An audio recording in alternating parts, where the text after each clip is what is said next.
It's the not knowing, it's the knotted stomach, it's that day. A grey May day in Manchester. They congregate for a coronation, or so Blue Mancunians have a right to assume. Amid late changes in personnel, even amongst the visitors, a debutant goalkeeper to thicken the plot. Manchester City teetering on the edge of elation, wary of lurking despair. Digne. Cash! The twist!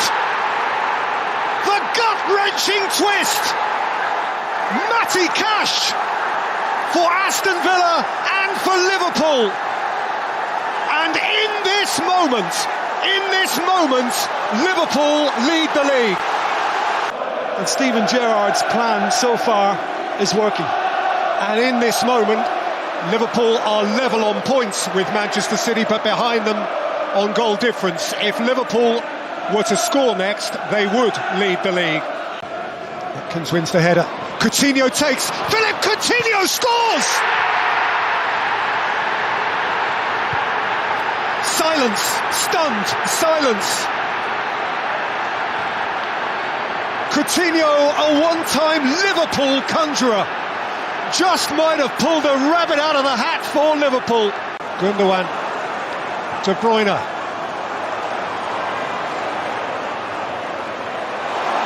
Zinchenko and Rodri!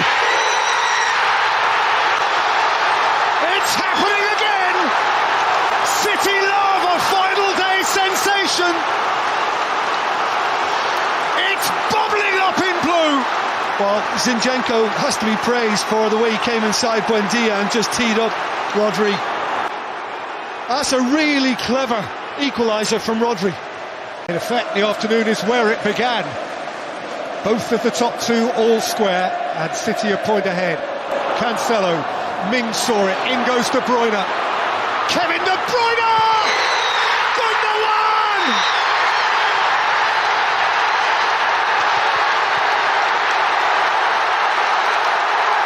From the brink of despair, elation! From catastrophe, cacophonic joy! The stuff of stellar champions. That's why City are a sensation. 3-2 on the final day, 10 years on. Are you watching, Sergio? The winners and still the champions of the land, Manchester City. They terrified their people. They shredded the senses of all who invested in them, but they got it done. 5.5 mad, magnificent minutes took them from the point of despair to this moment of ecstasy. Truly the gold standard club of our time, and once more just beyond the reach of the best of the rest. And on the final day, now, at last, they can let it all out. How could this brilliant team not be rewarded? How, in all sporting fairness, could a team of such verve and such nerve, such exhilarating touch and tease, such mastery of space and movement, how could it possibly go without the prize? Nor now does it. Manchester City are the champions, having trailed here by 2-1. They have beaten Aston Villa by 3-2. Lap it up, Ken, lap it up. At last, the moment of reward for this most driven, intense, invested individual, whose thirst for the betterment of all around him is quite unquenchable. A 10th national title in his last 13 active seasons. He is phenomenal. And they live off him. The nuance, the every nuance of his football is different. bring it to the game of different dimensions, courtesy of this extraordinarily talented group of players. And in the end, players win games. And as it was in the beginning, so it is now. The champions are unchanged. The ribbons remain blue. Ederson again, spectacularly good, and a share in the Golden Glove. John Stones got fit for the climax of it all. His versatility required defensively. Nathan Ake possibly played more than he would have anticipated. Such were City's problems over the final months. And of course, given the current world situation, there is a lot of love and sympathy for Ukraine's Alexander Zinchenko.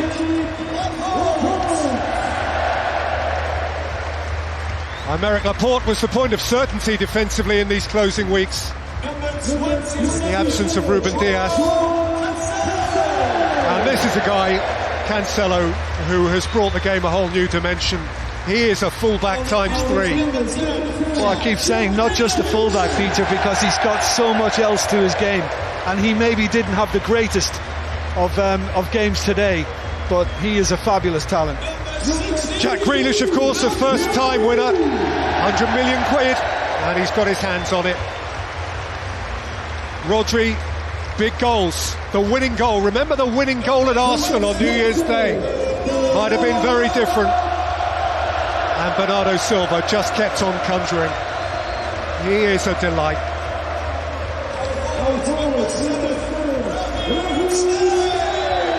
Raheem Sterling, 5 consecutive seasons of 10 and more Premier League goals. And again, you think back to the winner at Chelsea in September. The moments may be lost in the mists of time, but Tottenham all up. Mahrez, nobody breathes more easily than him. What that penalty at West Ham might have meant. The Premier League's Young Player of the Year, still 21 and a 4-time Premier League champion.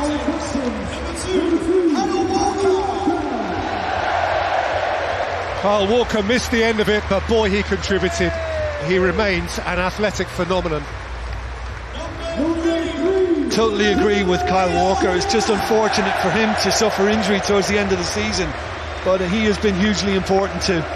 And as for Ruben Dias, I think he, going back a little bit, made the big change that Pep Guardiola needed in his defence. İlkay Gündoğan, who saved the best for last. SOS, on he came, and he won it.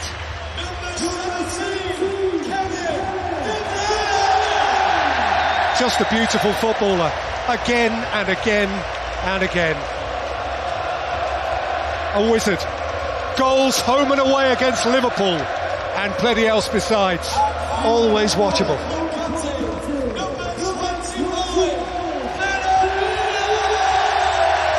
Farewell, farewell to the truly admirable Fernandinho, whose privilege it will be to receive the prize. 85 years since their first title, 10 years since Aguero, champions of England for the 8th time, the Premier League for the 6th, the 4th time in 5 years. The magic, the might, the majesty of Manchester City, champions 2022.